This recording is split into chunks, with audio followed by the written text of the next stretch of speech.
It's very hard to make yourself, get up and do jumping jacks every half hour. But if you just swap to a chair that requires you to be muscularly engaged in order not to fall off, it's an easy bar to clear. And it's just one decision you have to make.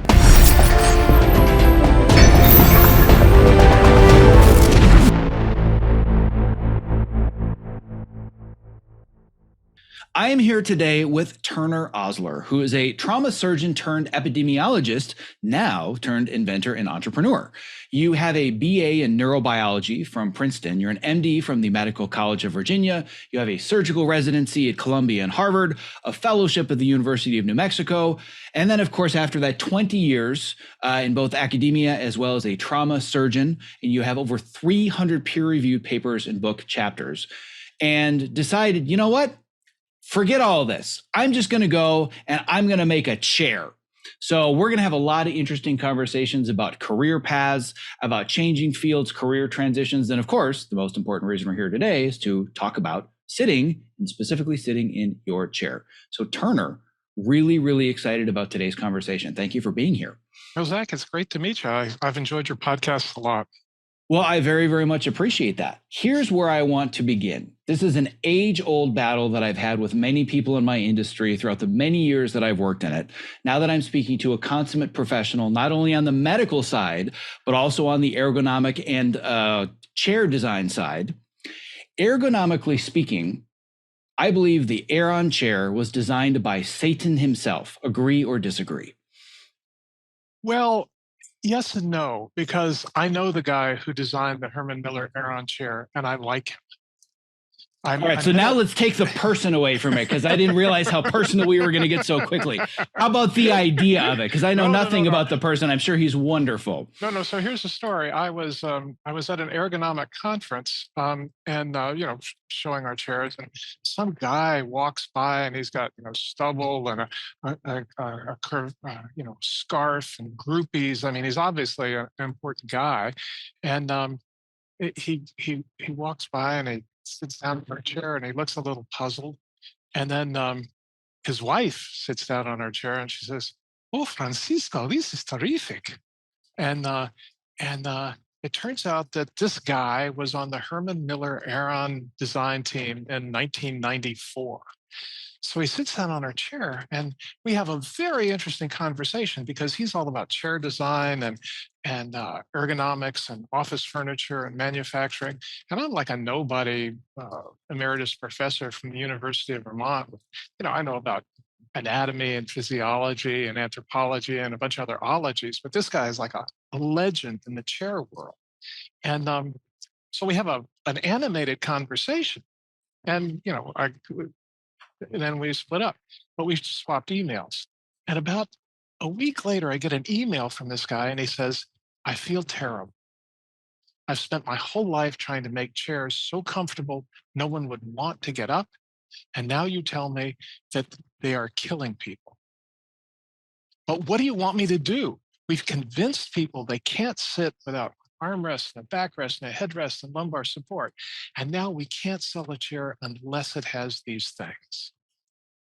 So the poor guy got it, but the whole industry is trapped by their legacy. It's a very interesting problem. Well, little did I know. I knew this story because you had talked about it in your TED Talk, which we're going to link to, but you didn't mention that the person in that story was one of the members of the design team and Herman Miller that designed the Aeron chair. So that was completely coincidental, but I find that hilarious that that's where I randomly started, and here we are. Yeah, well, it's a very interesting story because it tells you so much about the chair industry. They've been selling basically the same chair for over 50 years, and 80% of America still has back pain. If the backrest and the lumbar support are the answer, how come everybody still has back pain? Well, the interesting thing when you bring up the industry, there is a phrase that you use that I'm totally going to be stealing, which is big chair. Like everybody knows, big oil or big pharma, but to you, big chair is a whole nother thing. No, and it's not a made up term. Another story, I gave a TED talk a while ago, so I have an affection for the TED group. And And they reached out to me and said, we're going to have our big TED thing in LA, where only 300 people are allowed in, and they have names like Bill, Hillary, names like that. And the tuition is, the donation is 24 grand. And so the TED group reaches out to me and says, we'd like to have some of your chairs as favors to give away to people who come to the event. Like we said, well, that'd be great. We're happy to donate chairs. Okay. And then like a couple of days later, we got a call from the TED people saying, sorry, Steelcase has had their lawyers look over contracts, and we're not allowed to use any other kinds of furniture. So Steelcase is a billion-dollar company. It's been in business for 100 years. Trying to crush a little startup. It was really amazing. I'm flattered, really. But this is Big Chair. They have ideas about how things should be done, and they're not above trying to kick the legs out from under upstarts. All right, so there's a lot that I want to get into next. Just a quick note for the audience, as they may have heard, there are a couple of small technical issues. We've worked them out, so it'll sound a little bit different going forwards, but you're going to sound a whole lot better and clearer for us, which is really important because I think of all the things, all the messages that you have out there, this might be the most important one. Answer for me the following. Are you just trying to make a better chair? No, it's not really about the chair. It's really about changing the way people sit. People's relationship to sitting. And, we've tried to do that a lot of different ways, apps that reminding people to stand up. And there's a lot of good research that's been done, double-blind crossover studies looking at how often you have to get up and walk around in order to not be undone biochemically by your chair. And it turns out you have to get up every half hour and walk around for 5 minutes. It sounds simple enough, but, that's 16 interruptions a day and 80 minutes that you aren't at your computer. Hard sell to employees and maybe their employers as well.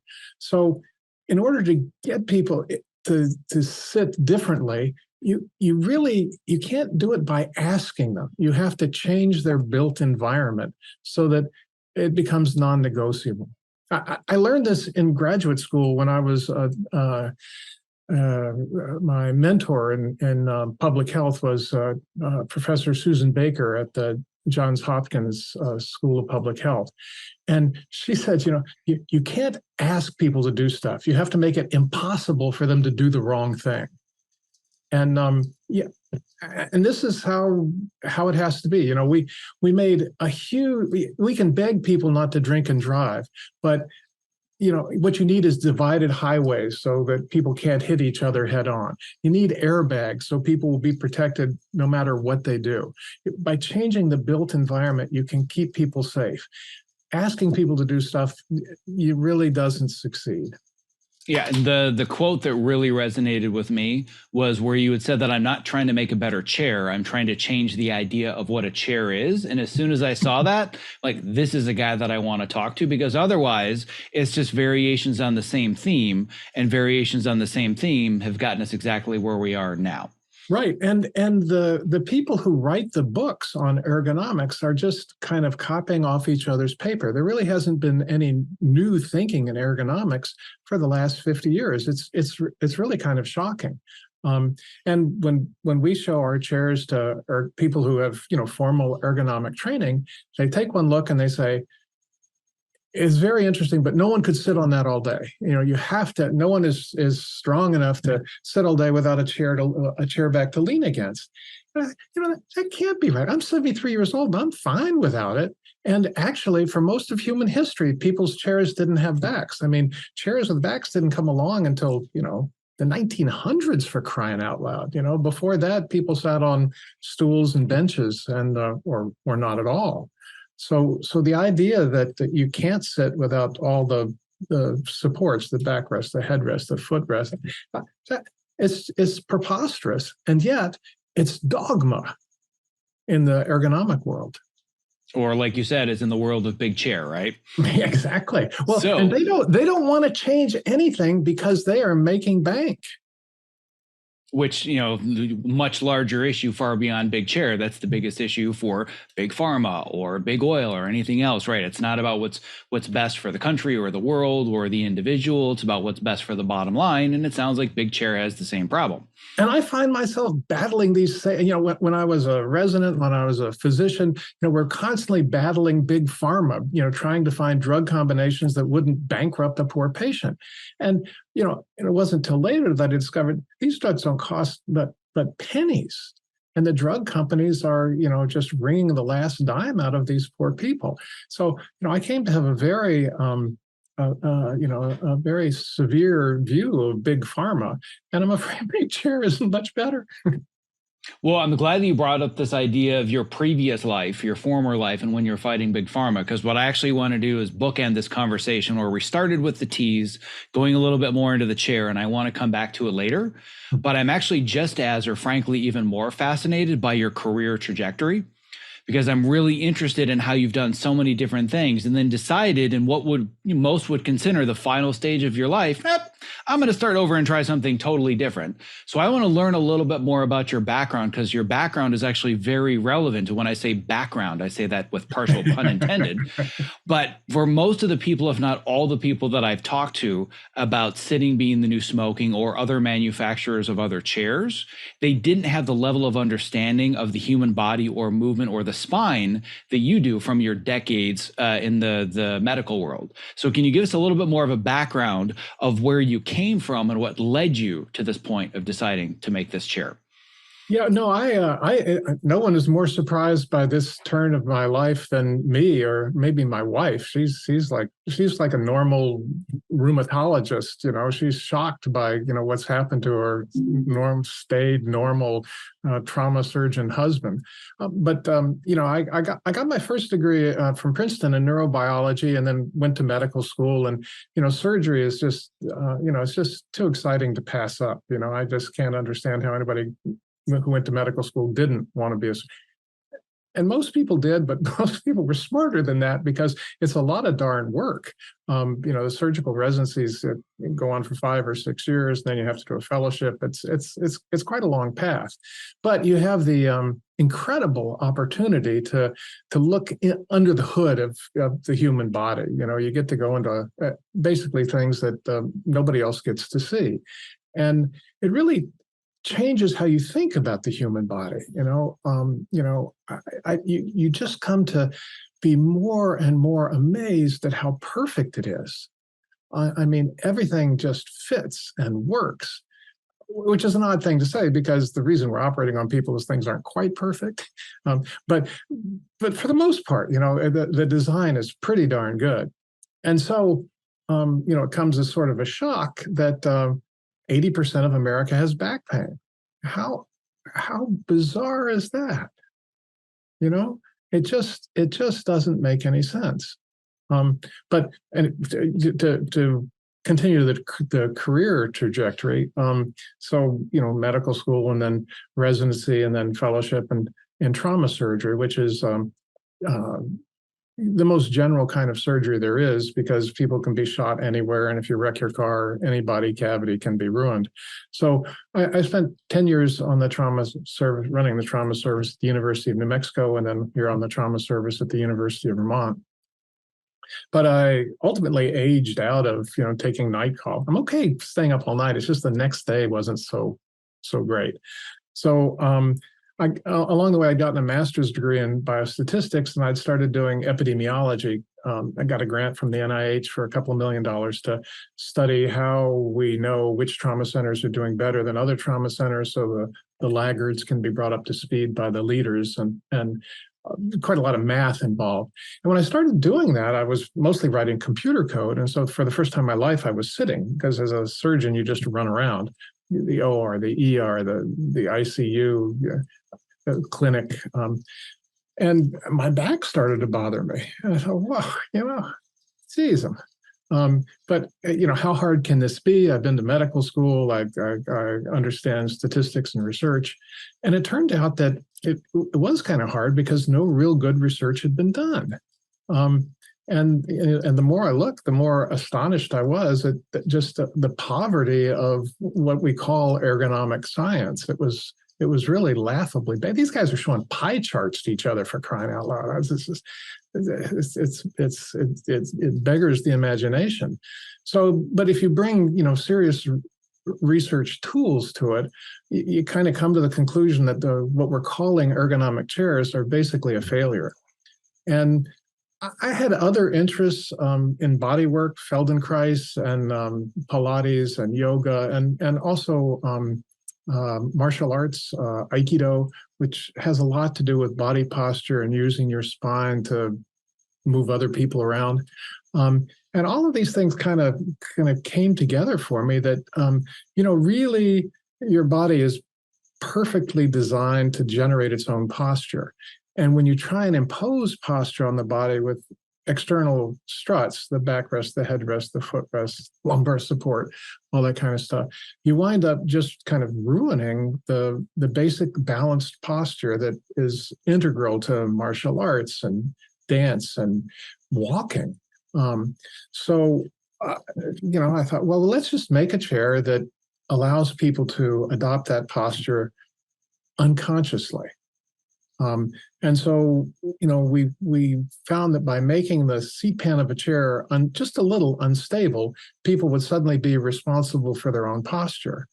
And it's very interesting because people have to learn how to walk. And it's a system where the body programs itself.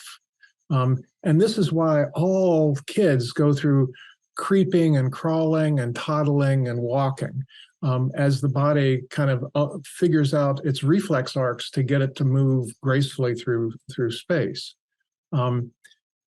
So kids are laying down the synapses and the spinal reflexes that allow balanced posture. They're laying down millions of new synapses a second as they're developing their spinal reflexes. You have those wired in at the spinal reflex level for your whole life. It's just a matter of accessing. And if you put people on an unstable surface, their spinal reflexes immediately kick in. It's as though their spine was having a silent conversation with gravity. You can listen into that conversation if you want, but you don't need to, because the spine is going to orient itself in space automatically. It's mostly a matter of getting out of the way and letting the brilliant architecture of the body work as it's intended. The thing that I find very fascinating about talking to you specifically about this topic, and I'll make sure we put in the show notes the litany, the multitude of conversations I've had with others about sitting and chairs and movement. And I've talked to Dr. Joan Vernikos, formerly NASA scientist. I've talked to Dr. John Rady, who's the author of Spark and really kind of generated this movement around movement and how it affects creativity and thought and cognition and all of the brain neurochemistry. I've talked to Dr. Kelly Starrett.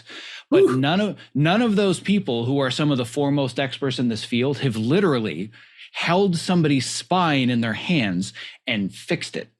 And not only that, but with the epidemiology background, I'm fascinated in any field by the intersection of different specialties, where it would be very easy to say you had a past life in medicine and you decided you wanted to quote unquote start over and become an entrepreneur. But the intersection of all of your specialties and your skills and your abilities in the medical field intersecting with the world of making a chair, you're probably the world's foremost expert on somebody that both understands the spine, has worked with it in a life and death situation, knows how to do the research, and knows how to design something that actually works. No, it's shocking that my career kind of led me to this point, but then I kind of let myself down because I don't have any entrepreneurial skills or ability really, or frankly much interest. I'm more interested in the design and how people's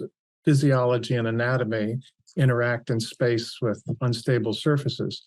So this is a story I love to tell because my son isn't here. Our son went off to Cornell to study computational biology, and with the expectation he'd go to medical school too. So he comes home after 4 years, and he discovers that I've pissed away his inheritance on this crazy chair project. And he's horrified, and he discovers that the only way he can claw back his inheritance is to try and put this project on a more sustainable entrepreneurial business footing. So he got a printer so we could print labels, so we wouldn't have to fill them out by hand when we send out chair. We're making all these things in the basement kind of stuff. And my son was, so he got us organized. And so really he's the entrepreneurial enforcer. So most, if not all, good businesses, they need a visionary, and then they need somebody that can operate. I didn't presume that you and I were going to be talking about Facebook ad funnels, right? That's probably not your specialty, but again, it fascinates me that at the intersection of these three areas of actually physically doing the surgery and understanding how the spine works at the most advanced level, and understanding how to do research and understanding how to create a better chair, like the intersection of those, that's a very, very unique place for you to be in. Yeah, and it all really kind of comes from really surgery, because when you walk into an operating room, with water dripping off of your elbows, and if it's trauma surgery, you have to be able to walk into the room and say, I don't know what's wrong, but I'm sure I can fix it. It's crazy talk. It's hubris of the worst kind. But if you can't say that and mean it, you got no business being in the operating room. And often you're in an operating room with a team that's just assembled on the fly, so you don't even necessarily know all of the scrub tech and the circulating nurse and the anesthesiology. So you have to build a team rather quickly and get the best performance you can out of everybody. Same with entrepreneurial projects. I've been very lucky to run into brilliant industrial designers who are just swept up in the project, or we have a structural engineer who, does finite state element analysis for us. So all of these people have really special skills that they bring to the table and are happy to work on the project because they share the vision of trying to change the way people sit. So it's not that I'm good at all these things, but I am good at meeting people who are good at these things. Yeah, and that's the hallmark of a good leader, and whether it's a good CEO or at least a good visionary and founder, it's knowing where your weaknesses are and filling those weaknesses with strengths by surrounding yourself with people that are better than you are at those things, which I admire. Burlington, Vermont, where I am, is just the place to do it because it's big enough that there's somebody who can do anything, and small enough that people do stuff with a handshake, and so you can do it very quickly. Yeah, that's a good combination. What I want to go into next that I'm equally fascinated by, there are a whole host of reasons that sitting is really, really bad for us, and we can get into some of those. But the reason for me personally that I both discovered that I needed to stop sitting and I needed to move more didn't so much have to do with just back pain or, they say shortening my lifespan, but what do I care? I'm in my 20s. I'll deal with that, in a few decades. It was how detrimental sitting and being sedentary was to my creativity. And my creativity and focus, those are my entire livelihood. If I can't sit and focus and solve creative problems, I'm not going to get paid. And I can't imagine, maybe there are a handful of jobs at most where the ability to focus for a long period of time like you had to, is literally life or death.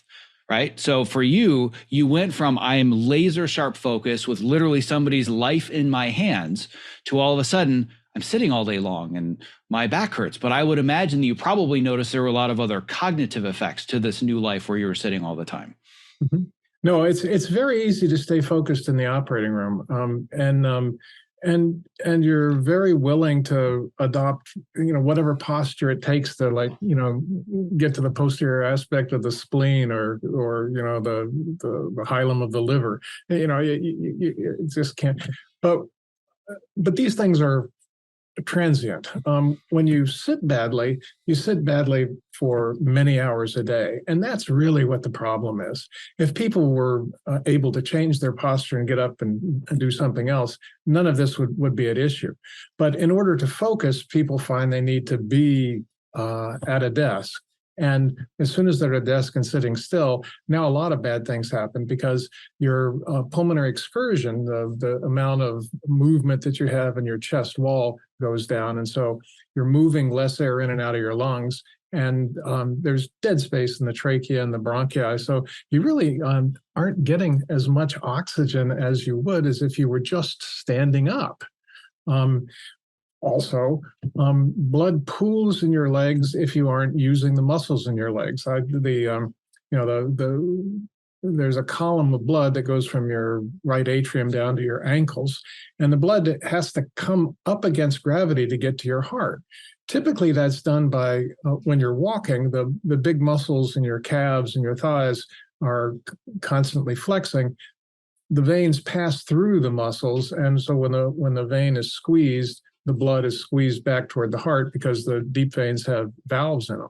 You have valves in the veins of your hand, and all your veins have valves in them. So you do a lot of blood pumping with your legs by walking.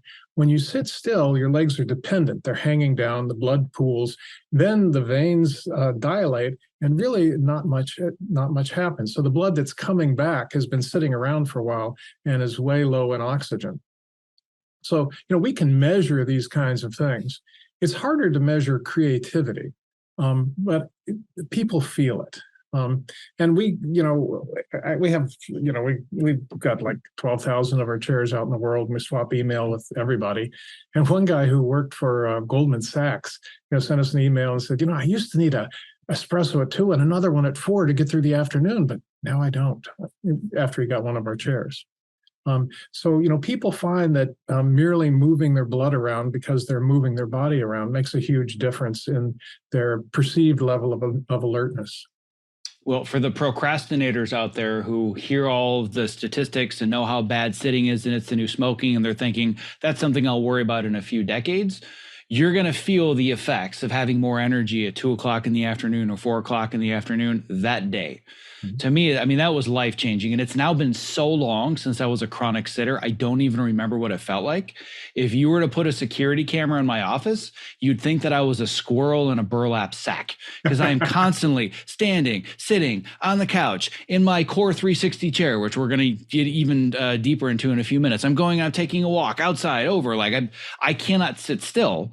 And the amount of energy and creativity that gives me to just continue to push through and do the work that's necessary with all of these consistent breaks. I've had days where I will be at like another office and I have to sit in an office chair. And by the early afternoon, I'm just like, kill me now. I cannot do this in this environment. And like you've already talked about, the environment shapes who we are. Right? We can shape the environment once, but the environment just continues to shape us forever. So what we put in our environment is so important. Mm-hmm. No, and by changing the environment, it's very hard to make yourself, get up and do jumping jacks every half hour.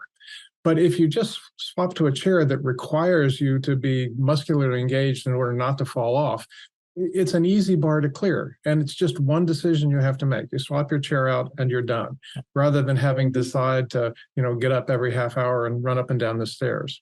So there's a lot to be said for designing an environment so people don't have the opportunity to behave badly. Their environment just gives them good behavior for free. Well, speaking of good behavior for free, it seems to me that the simpler solution is the opposite of sitting, which is standing, isn't it? Yeah, no, you would think, but standing is just the linguistic opposite of sitting. If you look at people sitting, they're slumped and pretty much immobile. And if you look at most people at standing desks, they lock one hip out and lean against the desk, and then they don't move again. So standing is really just as immobilizing as sitting, just in a different posture. And it turns out that the standing immobilized posture is, if you can believe it, worse than sitting immobilized. And this is a shocking sentence, because standing desks are, as you probably know, $1 billion industry. They're the new panacea now, right? 10 years ago, I would ask for a standing desk and they would look at me cross-eyed. Now everybody's got one. But when I say, is it height adjustable? They say no. I'm like, well, that's just bad. So the idea that that a standing desk is the opposite of sitting and will solve the problem turns out to be just a misunderstanding. Standing isn't the opposite of sitting. Moving is the opposite of sitting. And standing still, you can read in the Geneva Accords, standing is a stress posture. It is a war crime to make people stand for hours at a time. And if you have a terrorist and you want to know where the ticking bomb is, just make him stand and he will tell you. I can't tell you how many people I've talked to who said, I try to stand all day at my standing desk. I just can't. It hurts my back so much. It hurts my legs. And all I can say is, you should listen to the fact that it makes your back hurt and makes your legs hurt, because that's God whispering in your ear. Don't do that. We know that standing is bad for people. I had a career in the operating room, and I've stripped miles of varicose veins out of people's legs that came from standing on assembly lines. Because if you stand with a column of blood from your right atrium down to your feet, it dilates the veins, and over time the veins get overstretched and they can't recover.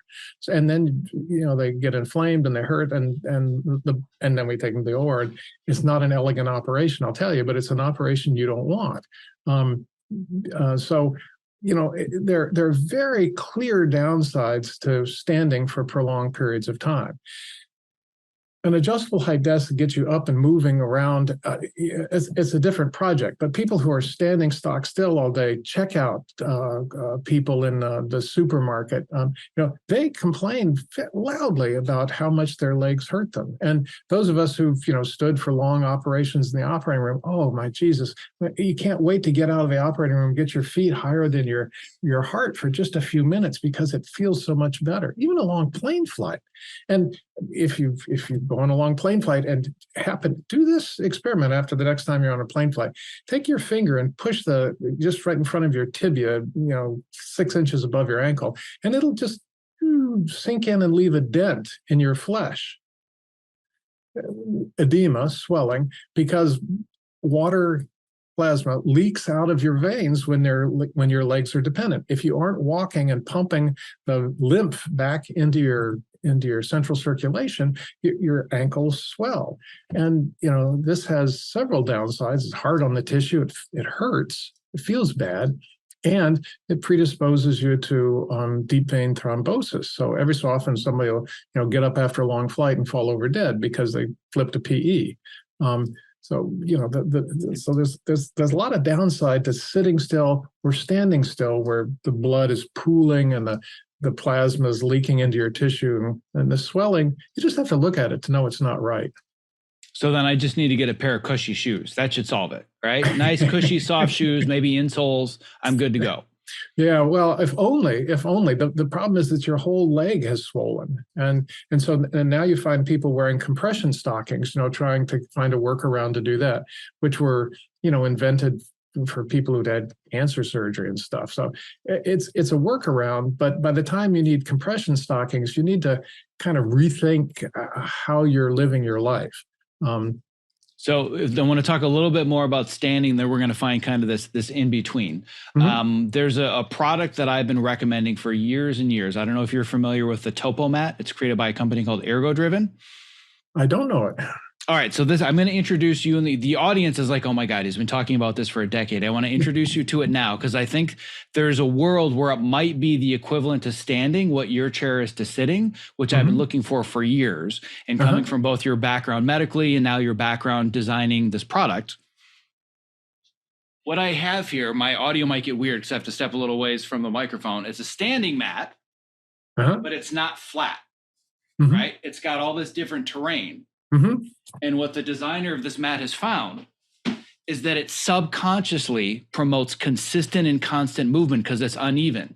So I've had like just the chef's mat, right, where it's just flat, and I'm still stuck in one position, but I'm constantly doing this all day long without thinking about it. And I still don't stand for 12 hours at a time, but I feel a lot less locked in.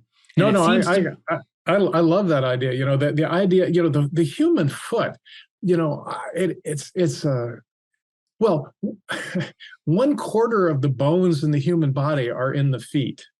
If it's homologous to the hand. so that your feet are designed to do these amazing things about walking on uneven ground. And there's a transverse arch and a longitudinal arch and the plantar fascia and the lumbrical muscle. It's a marvelous machine that's designed to do amazing things. And then we stuff it in a box surrounded by pillows, and we walk on a surface that is flat to 1 part in 10 million. And so the foot really doesn't have a chance to do any of its cool stuff for most of our waking lives.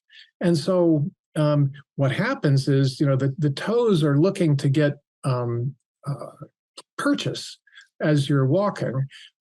They can't because they're inside of a slippery shoe. And so over time, they keep trying and trying and trying and trying until you wind up with contractures in your little toe and maybe some other toes, and then bunions, and then the joints erode through the skin, and pretty soon we're snipping out pieces of bone and taking out toes.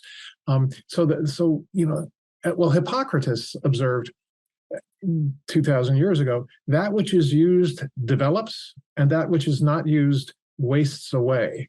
And if you stuff your foot in a padded shoe and then walk on a perfectly flat surface, the foot really kind of loses. It just loses its architecture and finally doesn't function well.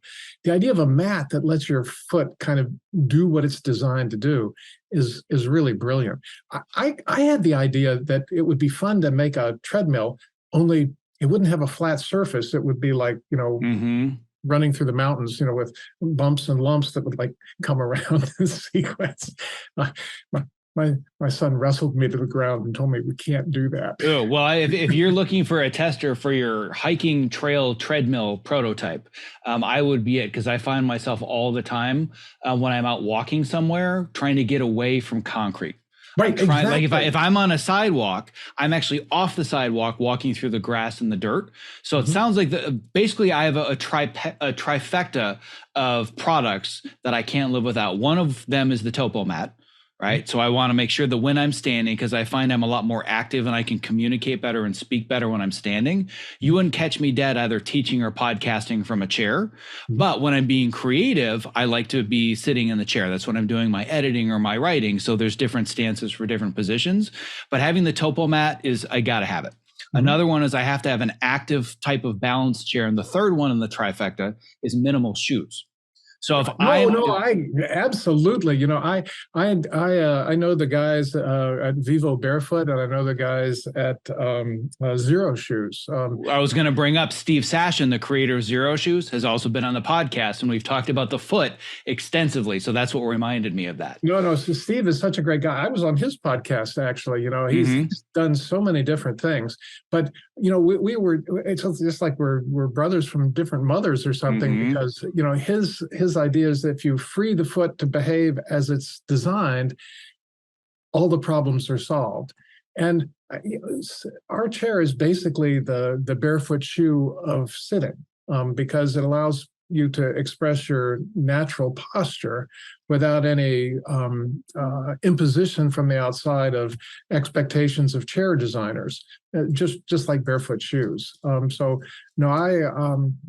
lot of synergy there. So I love this idea that you said that your chair is basically the barefoot shoe of sitting, because this to me is the perfect encapsulation and just very simplification of why I think that this chair might actually finally be the one. Because I've looked for years, I've tried so many different ones. I've done the Mogo stool, I've done the pivot chair, I've done the sit tight, and all of them are kind of different variations of the same theme, in that they're trying to keep you active and they're trying to keep you balanced, or they're trying to keep you off balance, actually, to be more accurate. But what I found over and over and over again with everything that I tried is that I'd use it for a little while. I'm like, ooh, this is great. And then halfway through the day, I'm like, oh my God, this is awful. Right? There's just something like I couldn't do it consistently. Where I actually started, which is, you can talk to this a little bit more if you want to. I actually started with, just sit on a balance ball. Oh my God, is that horrible for you? But you think it's active and you think it improves your posture, but 3 minutes later, it's horrible, right? But I started with the balance ball chair. Then I tried all these other options. The closest I got was the sit tight. But even that, it just, after a while, it just didn't click. And the difference for me is that when I saw your chair, I'm like, you know what, I'll give another one a try. But then I forget that I'm sitting in it. And I don't have that point 2 or 3 hours later where I'm like, oh, I got to get off of this chair and it's too much work. Or like, this is the first one that I completely subconsciously just kind of melt into and forget that I'm in a chair, exactly like I feel with a topo mat. Right. And that's the whole point, by getting out of the way and letting people's spines have a silent conversation with gravity, their spine is constantly active, which involves a lot of muscles. Also, if you move anything, you move everything. So by moving around on our chair, it turns out that your ankles are moving, your toes are moving, and it almost recapitulates walking because the pelvis is free and you're perched on your ischial tuberosities. And so it's kind of like walking, only you don't have to decide where to go. And at kind of a low metabolic cost, our chairs bump up metabolic rate by 20 or 30%, like most active chairs.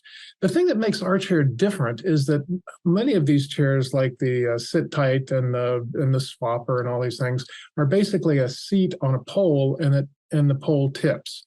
And then you can just kind of lean against that post and nothing much happens. Our chairs tip in all directions, right? We put the center of rotation as close to the tip of the coccyx as we could get it. And in order to get that kind of motion, we had to like invent this thing. This is like the rocker that makes our chair work. It's the intersection of two cylinders at right angles with non-coincident axes and possibly different radii. So you wind up with a shape, and if you put it on a surface, it rocks. You put another surface on top of it, it rocks. They're 90 degrees opposed. It rocks in every direction. But because it's just a geometric solid, it doesn't wear out. It's good forever, and it's inexpensive to make. We injection mold these things, 5 miles from where I'm sitting. It's 2 pieces of polycarbonate that fit together and create this basic. Well, it's a new geometric solid. Archimedes sniffed around it but missed it. We found it and patented it. Turns out you can own a shape. How about that? Who knew? I'm curious who owns the circle. But the interesting thing about it is so simple. You just look at it and you're like, oh, okay, but I can only imagine the process to get to that level of simplicity because there's nothing harder than simplicity. No.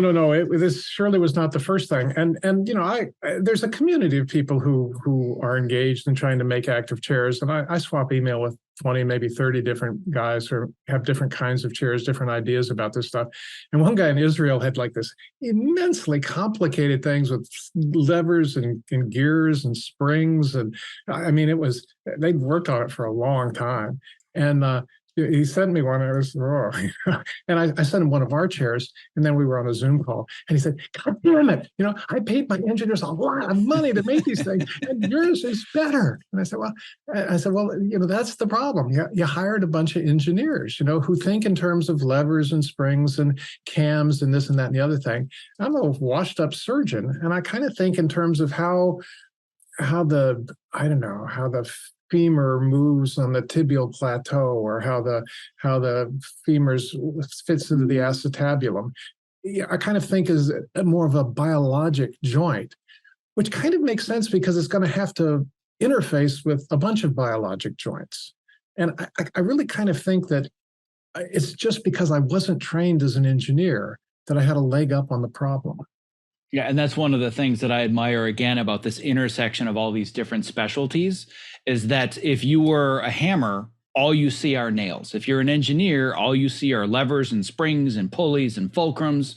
But for you see, and I don't know if this is going to be the right term or not, but the term that comes to my mind is how fluid and effortless that shape is. And the body, the joints, everything about it's all about being very fluid and smooth. I remember when I was taking the chair out, because I looked at it online, I think I could be wrong, but I think I actually found this via a Google search. I don't even remember how I came upon the website. It wasn't like I'm actively searching for podcast guests or whatever. I was looking for, I think that my sit tight had finally broken because I wore it out. And I found this via Google search. I'm like, this looks interesting. But I remember taking it out of the box and thinking, no way, this is way too simple. Like, it was almost like opening the box and where are all the other parts? From what I remember, you literally click it together, add the wheels, and I was done in about 2 minutes. Right. And the best word that I can use to describe it is it's just fluid. Mm-hmm. No, that's what we're going for, because we're interfacing with a biologic organism. So we want the active mechanism to approximate that sort of thing. And this, it looks a lot like the patella, it looks like a joint mouse. It looks like, any number of things that you would find in a biologic situation. Yeah, the first thing that I actually thought of, and for those that are listening that don't have any video, it actually looks a lot like a shoulder pad that you would put like under your shoulder or something, just a very similar shape. So beyond the fascination with the look of it and the simplicity of it, here's the real question. How does it actually help? How does it relieve back pain? And how does it relieve all of the other challenges that come with sitting all day long? So one of my degrees is in math. And so I kind of think of it as a Markov chain Monte Carlo simulation problem, which is to say, the human spine has 6 joints between every 2 vertebrae, and there are 24 vertebrae. So there are a lot of joints in the spine.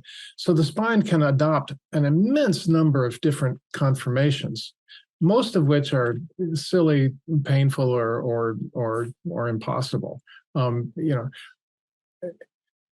because there are so many different configurations of your spine, it's very difficult to figure out how it ought to be.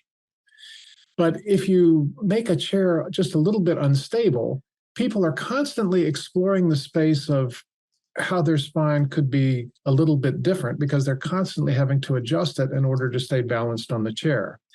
And automatically, people explore this space. If they tried a slightly different posture and it's not more comfortable, they go back to the posture they had before.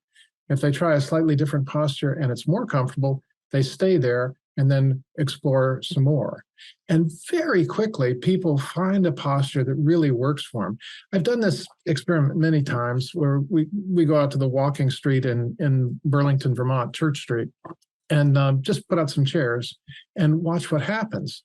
And it's always the same. People sit down for a moment, they're surprised that it's unstable. And then, there's this moment of recognition where their spine says, oh yeah, no, I got this. I have all these spinal reflexes. And so, their shoulders come down, their sternum comes up, the head comes back, the lumbar lordosis in their back reasserts itself. And within 90 seconds or a couple of minutes, people are really sitting in a very balanced, very stable posture that looks a lot like, the way people look when they're sitting in Zen meditation or something, because the spine is just like exploring the space of all the different ways it could be and finding the way that it is the way it should be. So given that, I can understand with the ergonomics of it, the lack of balance, which is very intentional, very similar to the topo mat. You're constantly, but subconsciously, having to change and shift, and it's all these minute differences. But does that go as far to say that if you're going to be sitting in this chair all day long, it negates all of the negative effects of sitting all day long? I would never say that. I mean, you're much better off, getting up and going for a walk in the woods with your kid. There's just so many things, that are better than sitting at a PC. But if you have to sit at a PC, one thing you can do is to stay moving while you're sitting at a PC, so that when you get up, you don't have that moment of trying to get up because you've kind of been walking the whole time. And, as a result of, being moving all the time, your core muscles will be stronger. You'll have less back pain. All of this will make you more available for the rest of the pursuits of your life, your kids, your hobbies, your whatever. It's astonishing to me the number of people who kind of love the idea of active sitting. The equestrian crowd really embraces it because, it sort of recapitulates what horseback riding is like. And so, they can only go riding on the weekends, but, they can kind of stay in shape for riding all week long. The martial arts crew loves it because the optimal posture for martial arts is a posture where you can move in any direction without preparation. And this is kind of what balanced sitting is. You can move in any direction without preparation. It's a habit of the nervous system and the way of holding the body that is extremely useful for dance and martial arts and so on. The easy thing to measure, of course, is, we just hook people up to a rebreathing mask and measure their expired CO2 and their inspired O2. You run it through the Weir equation and you can compute how many calories people are burning. And we find that people are burning 20 or 30 or even 40% more calories when they sit actively, which has very salutary effects on blood chemistry. Your good cholesterol goes up, your bad cholesterol goes down, your glucose goes down. All of the things that'll matter over the long haul, 20 or 30 years, come along for free. What I love the most that you just said, which tells me that I'm talking to the right kind of people that I like to surround myself with, is you're basically saying you shouldn't be using my product all day long. You shouldn't be using it, but if you have to, I want to create the best experience that I can, but get out, go walk, or stand at your height adjustable station, or use the topo mat, or whatever it is. But if you're stuck and you have no other choice, this is a good option. Mm-hmm. And the reason I bring that up is because I want to talk more about the initiatives above and beyond just creating this chair and marketing it as another desk chair. And that is this idea that you actually have what you call the button chair.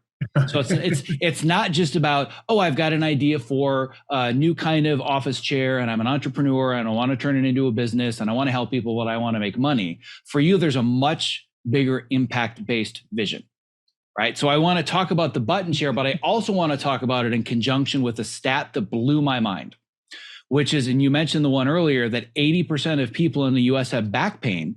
What percentage of people have back pain in, say, Japan? Yeah, no, it's changing. It used to be 3%, but as Japan is switching to a more Western seating arrangement, the incidence of back pain is steadily increasing. And it's a phenomenon we've seen before. Breast cancer was at a very low rate in Japan. But if you look at Japanese people in Hawaii, it's about halfway to what North American breast cancer rates are. And by the time Japanese people are fully acculturated in North America, they have basically the same breast cancer rate that the rest of us do. So, they're better off sticking with their traditional culture for a number of health reasons, back pain being just one of them.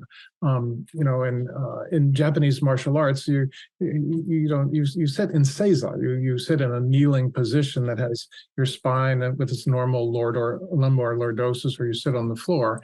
The business of sitting in chairs just isn't part of it.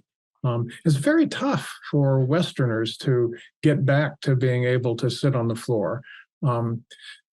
It turns out that squatting is probably the premier posture for human beings. This is the way the Hadza, the hunter-gatherers in Tanzania, comport themselves when they're in an active rest posture. But although kids are quite comfortable squatting, you watch them, they lose, toddlers, when they lose their balance, catch their balance by dropping into a squat. Most adults, squatting is just a dream because they've lost the ability. Almost always by the time they're in grade school, almost certainly because they've been sitting in Western chairs. So, we're crippling our children by making them sit in these chairs all day long. It's really kind of heartbreaking. So how does that lead to the button chair? Because I was fascinated by this when you shared this in your TED Talk. Well, so, we had the idea that getting adults to try some weirdo chair would be a heavy lift because we're up against big chair and disinformation and the whole advertising world. But kids are much more open to new ideas. So we thought, that would be the place to start, because if you could get kids to expect to be able to sit and move at the same time, they would carry that with them, and maybe over the longer haul, make active sitting the norm rather than the exception. So we thought, okay, fine, let's get active chairs under kids. But schools, they don't have money to buy glitter for art projects, and the idea that you're going to be able to sell them some complicated, cool chair is aspirational. I will say that in other countries, like Norway, they have some very cool active chairs for kids that are hundreds of dollars. But that didn't seem like something that would happen in North America. So we had the idea that we'll just make an active chair for kids that'll be free. We'll just like give away the design, and it'll be made out of plywood, which is, plywood is very cool stuff. I mean, it's the carbon fiber of the 20th century. It's strong and it's light and it's cheap. And so we have a website where we give away plans for making these, what we call them button chairs. We call them button chairs because they kind of look like a button because it's kind of stitched on with a little piece of bungee cord. The thing that makes it unstable is a tennis ball. Actually, we started out using tennis balls because there's so many used tennis balls are available that they're basically free. People pay you to take them off their hands. But we also found that kids would wear holes in a tennis ball in less than a week. So we had to switch to lacrosse balls, which are solid. They couldn't wear those out. And then the rest of it is just 4 pieces of plywood that are cut with a CNC router. It's got self-locking joints, so you hit it with a rubber mallet and it just becomes a solid structure. And we give away the design on a website, buttonchairs.org, and the design's been downloaded over 4,000 times around the world now. One school here in Essex, Vermont, somebody donated a lot of plywood and they made 100 of them. So, it's a design that's getting out into the world. And, we get fan mail from all over the place because, kids love them. And the Boston Globe wrote a piece about it. Well, and what I've learned from a lot of the other research that I've done for other products, or just learning how to, like we've talked about, create a much better and more conducive working environment if you're a knowledge worker, if you do creative work, is that you need to be moving more often. But there's another piece to the puzzle, and I want to know if you've done any research into this, is that especially with kids or people that have attention issues, it's easier to focus and pay attention when you are moving, which is one my sudden awakening, my Satori moment there was we have high stakes testing in New England where kids take a test and it determines their future in academics and stuff like that. And we had our chairs out on Church Street and we're just kind of showing them to passersby, and some woman sat down on one of our chairs and she immediately got it. And then she started to weep, and she said, my kids had to sit through the kneecaps, the high stakes testing last week, and I know he would have done better if he'd been on one of these chairs. And it's just one parent, but it's one parent who really knows their kid. And I thought, we don't have the data yet, but that one parent really sent me off on sort of a quest. And it turns out other people do have data. There's work that's been done in Germany where they take kids and they hook them up to 32 lead electroencephalograms and then put them on tippy chairs and watch what comes out of the electroencephalogram when they're sitting on a dead chair or a tippy chair. And the electroencephalogram looks quite different, more alpha, less theta, is that even good? It's a change, but fortunately, the researchers had the wit to give a math test to these kids while they were sitting on active and non-active chairs, and the kids who were sitting actively, scored 30% higher on this math test. So, the output is really quite substantial. So there's a lot more research to be done to understand the intersection of creativity and movement. But just to say the early findings point to it's huge, and we have I have friends who work with, in the education space, and when they have kids with ADHD, they have to invent ways for them to move while they're in class. They take a broom and turn it and saw off the handle and put a cane tip on it so the kid can, kind of move around while he's in class. And I thought, well, we could make something better than that. It would be a little more stable and a little more. So I kind of think it's a big deal. I'm going to a conference, Ed Spaces, in Charlotte, North Carolina, next week to kind of talk to the powers that be in big chair. And as you may know, there are tippy chairs for kids that are kind of making their way into the school space now. I think ours is more interesting and better, but I'm eager to get in the conversation. Yeah, well, I wish that I could speak to all kinds of double-blind controlled studies that all this data, and like you said, that's just not there yet. But I have so much anecdotal evidence, whether it's from my own experience, whether it's from clients and students of mine, whether it's from my wife, who's a third grade teacher, and all of her classroom by her choice, by getting donations, not because the public school district funded it, but she found a way to self-fund. So all of her kids have active chairs. My father's a former reading specialist, worked with people with dyslexia, ADHD, autism. And what all of them have universally seen is that you can get kids to focus more if you can keep them moving. Because one of the things that you said in your TED Talk that frankly got the biggest laugh is that what kids teach us in their default state is that the worst possible thing we could do is sit in one place all day long. Right. Just watch them, they're all over the place, no matter what kind of crappy chair you give them. But it says a lot that your wife has to self-fund chairs for her classroom. I mean, just how wrong can that be? What is wrong with this country? But that's a different topic. That's a soapbox for a very different podcast conversation. And I don't want to go off on that tangent, but yes, I have a lot of very, very enthusiastic and not so pleasant thoughts about that, but we won't go there. So I want to end with digging a little bit more into what I call the self-promotion phase of the program, which is talking a little bit more about the different products that you have, because it's not just one chair or one option. You're now developing a whole series of options. Mm-hmm. So I guess the first place to start is where can we send people, and then how can we figure out what are the best options for people based on their needs? So we have a website, QOR360.com.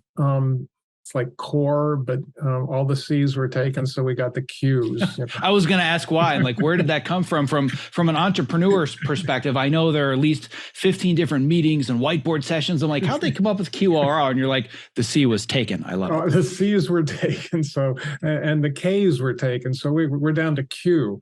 But it's easy to find because Q is in English is always followed by a U, but not on our website. So it stands out in the search.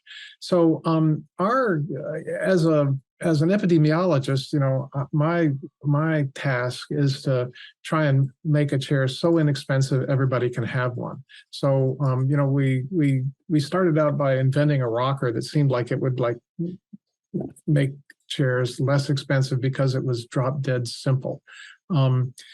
But it's hard when you're working in Burlington, Vermont, and it's a U.S. product, and you have to, I don't know, pay for patents and pay for insurance, and so on and so forth. So our kind of our first chair kind of used one of our rockers, but then we thought, well, maybe if we got rid of even more stuff, we could make something that we could sell even less expensively.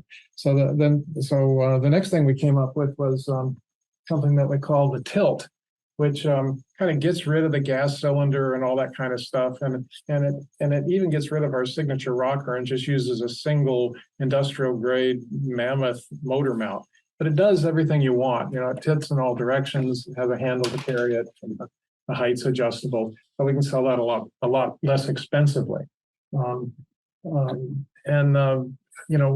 We've got a couple other versions of our chair that body workers really love because they're very precise in what you can feel while you're moving. Most people, I think, just want something that's comfortable enough to sit on all day so they can work on their spreadsheet while their spine is moving and their hips are moving and their feet are moving. Anyway, we got 4 or 5 different kinds of chairs on our website, and we're happy to talk to people via email if they have any questions about which one they'd like the best. But any of our chairs are way better than most of the chairs that big chairs passing out. Yeah, and the and biggest, less expensive.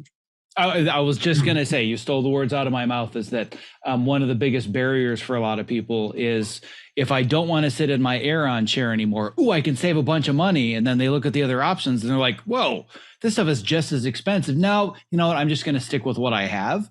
And for me, the clincher on the site was like, this is actually really affordable. And that to me is that's really the difference maker between I'll give it a try versus if this thing isn't guaranteed to work, I'm not even going to bother. I'm just going to stick with what I have. And that was one of the other reasons I reached out and really pushed to make sure that I could test this and then do this conversation, is that there's now an option that works. It's also affordable, which has been like the holy grail that I've been searching for a decade. Right. And as an epidemiologist, if people can't afford a solution, it isn't a solution. So I and my designer chums have worked very hard to try and, design out costs so we can sell these things less and less expensively. We got other things on the drawing board that we hope can be still less expensive because, we want to make this so easy that everybody can have one. Well, I'm going to make sure that everybody goes to QOR360.com, and that's QOR360.com. Knowing how passionate you are about this topic, is there anything that we've missed that it's just going to drive you crazy that you didn't get to talk about before we wrap up? Well, we want people to move even more if we can arrange it. So it's in beta still, but we have an app that keeps track of how much you move on a chair and reports it as how many calories you're burning in real time. Took a year to write the code. It runs off of the accelerometers in a smartphone, so you don't need any hardware. It's free. You can download it for free. It runs on iPhones and on Android phones. It's called the Fitter Sitter, FITTER. So it allows you to keep track of how many calories you're burning, but also has the game of Pong, where you use your body as the game controller, with the idea that if you need to take a break from what you're doing, you can play Pong, but you are the game controller. So it gets people to move even more. Mm-hmm. We're trying to design more engaging and more active games to kind of build into it. So it turns out there's a lot of different directions you can take if you're just trying to get people to move more, which is our end game. Well, I very much appreciate you taking the time today to speak with me. I appreciate all the work that you're doing in the golden years when you could be sailing or playing golf. You're instead trying to solve the sitting epidemic. And I'm going to do my absolute best to get as many butts in your chairs as I can, because I'm now a believer. Well, that's the goal. And we've had a lot of help along the way. And thanks so much. Yeah, you're more than welcome. I really appreciate your time today. Thanks again, Zach.